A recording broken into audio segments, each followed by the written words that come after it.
Herkese merhaba. Benim adım Nur. Bu kanalda Türkçe öğretiyorum. Bu video Türkçe öğrenen yabancılar için ve bu videoda tamamen Türkçe konuşacağım.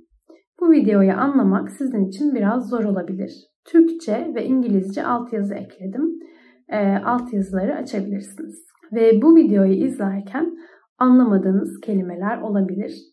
Lütfen anlamadığınız bir kelime gördüğünüzde bu videoyu durdurun ve sözlükten o kelimenin anlamına bakın. Böylece yeni kelimeler öğrenebilirsiniz ve videoyu daha rahat bir şekilde anlayabilirsiniz. Bugün size bir sorundan bahsetmek istiyorum. Türkçe öğrenen yabancılarda gördüğüm bir sorun bu. Bu sorun seviyelerle ilgili. Biliyorsunuz ki dil öğrenirken bazı seviyeler var.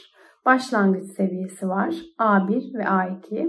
Orta seviye var, B1 ve B2 ve ileri seviye var, C1 ve C2. Evet, bu videoda bahsetmek istediğim şey aslında şu. Sizin Türkçeniz aslında olduğunu düşündüğünüz kadar iyi değil. Türkçedeki seviyeniz aslında o kadar da iyi değil. Yani siz Türkçenizin çok iyi olduğunu düşünüyorsunuz ama Türkçeniz o kadar da iyi değil. Açıklamama izin verin. Genelde dil öğrenmeye başladığımızda başlangıç seviyesindeyken bir sürü yeni şey öğreniriz. Ve bu şeyleri öğrendikten sonra kendimizi o dili iyi bir şekilde biliyor zannederiz. Öyle zannetmesek bile çok şey öğrendiğimizi ve seviyemizin çok yükseldiğini düşünürüz. Ama aslında bu doğru değil. İnsanlar genelde dil öğrenirken kendilerini oldukları seviyeden daha yukarıda zannediyorlar. Daha iyi olduklarını düşünüyorlar. Aslında bu bence sadece dil için geçerli değil, her şey için. Yani yeni bir şey öğrenmeye başladığımızda ve biraz öğrendiğimizde bir anda kendimize olan güvenimiz artıyor ve kendimizi o şeyi çok iyi biliyor zannedebiliyoruz. Bir örnek vereyim size. Ben üniversitede Arap dili ve edebiyatı okudum. Yani Arapça dilini öğrendim üniversitedeyken. 5 sene okudum. 1 sene hazırlık ve 4 sene lisans. Hazırlığa başladım ve Arapçayı öğrenmeye başladım. Öğrendim. Bir sürü şey öğrendim. Ve 1. sınıfa geldiğimde kendimi çok iyi bir seviyede görüyordum. Kendimin çok iyi olduğunu düşünüyordum. Olduğumdan daha iyi olduğumu düşünüyordum. Yani aslında o kadar da iyi değildim ama kendimi iyi zannediyordum. Araplarla konuştuğumda da bana Arapçamın çok iyi olmadığını söylediklerinde ya da Arapçamı eleştirdiklerinde, hatalarımı söylediklerinde sinirleniyordum, kalbim kırılıyordu ve üzülüyordum.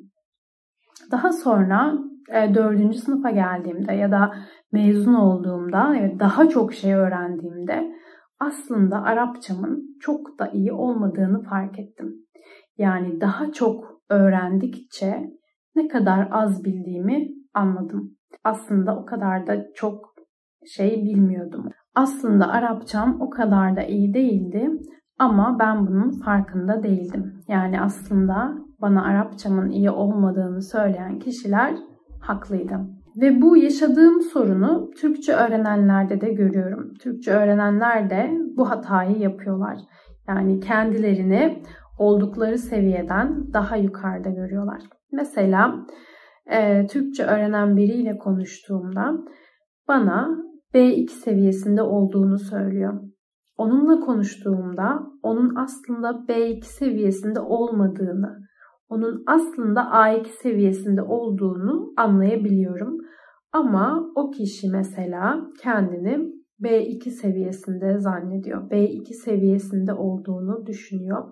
Bunu çok sık gördüm yabancılarla konuşurken. Tabii ki bir şey demiyorum. De bazen insanlar şöyle düşünüyorlar. Ben bir kursa gittim ve işte A2 seviyesini bitirdim, B1 seviyesini bitirdim, B2 seviyesini bitirdim.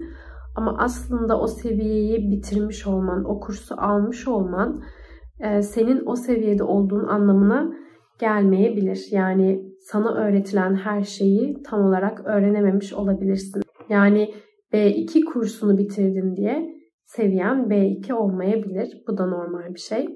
Bu arada bu problem genellikle başlangıç seviyesindeyken oluyor. Çünkü orta seviyeye geldiğinizde ya da ileri seviyeye geldiğinizde o dildeki seviyenizin daha çok farkında oluyorsunuz. Yani hangi seviyede olduğunuzu daha iyi bir şekilde anlayabiliyorsunuz. Genelde bu problem başlangıç seviyesindeki öğrencilerde oluyor.